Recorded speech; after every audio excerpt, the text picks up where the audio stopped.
Hi, everybody. It's Lee Milteer, and welcome to Authentic and Unapologetic. I'm happy to be here today, and I want to remind everybody I've just started this podcast, so it would be fantastic if you would share it and like it, help me out, get a little start in life. And to reward you, I'd like to give you a free video series. It's called 5typesofernergy.com. And all you do when you get this is there's 5 different 5-minute videos. And it's about mental, physical, emotional, spiritual, and financial energy. I'm sure you will love it. Okay, so let's talk about something nobody likes to talk about. Friend enemies. How do you handle those? Let's talk about that. So what is a friend enemy? It's someone who presents themselves as friendly, but operates from hidden competition. They smile at you. They compliment you. They may even help you, but underneath, there's comparison, there's positioning, there's subtle undermining, and then there's this important distinction. They are not your friend. Yes, they're friendly, but a true friend protects your reputation when you're not in the room.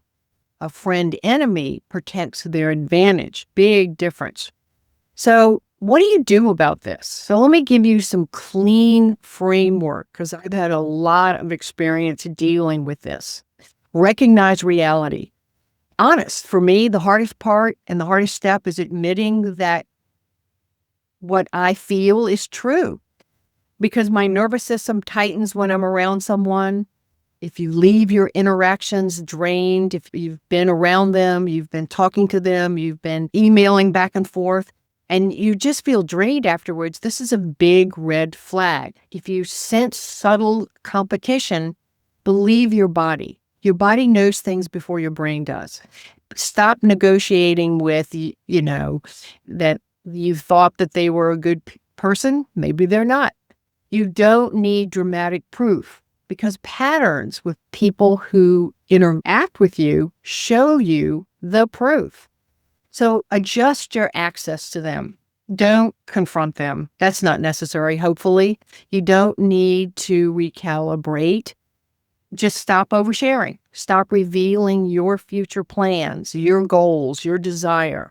Stop confiding your vulnerable details because they're going to use those against you in some way. Keep your conversations polite but shallow.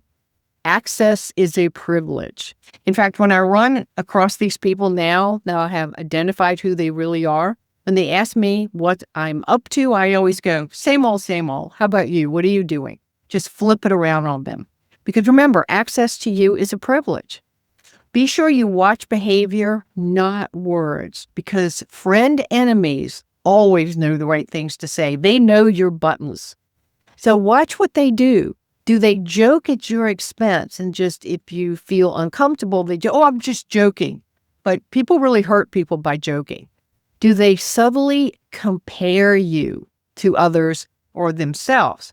Do they offer advice that lowers you, dims you? Do they celebrate publicly you, but criticize you privately? Do they gossip? You see, behavior doesn't lie. You got to pay attention to this.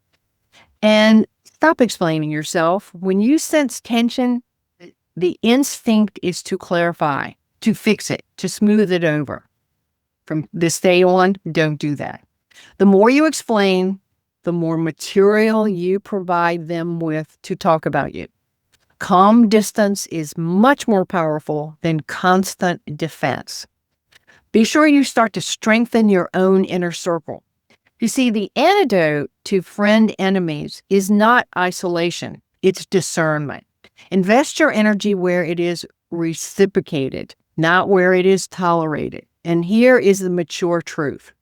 Sometimes the hardest part isn't their behavior. It's actually you grieving who you thought they were.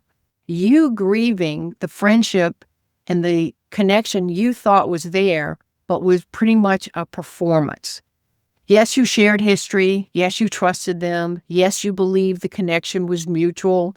And letting go of that fantasy is hard work. It's shocking how hard it is.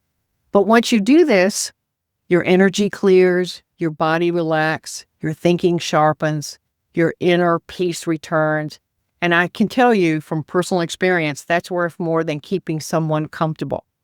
So here's what I want you to remember.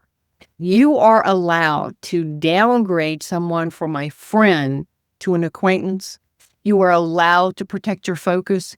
You are allowed to stop negotiating with reality. And that's not cold. That's simply being sovereign. So again, this is Lee Milteer. Thank you so much for being with me. If you like and share, I'd appreciate that so much. And if you happen to be at Amazon and you want some help with bravery to do these things, here are 2 great books for you. The Magic of Prayers and the Activate Your Inner Power. Both good books that you can read in very small periods of time that will give you great confidence. See you next time.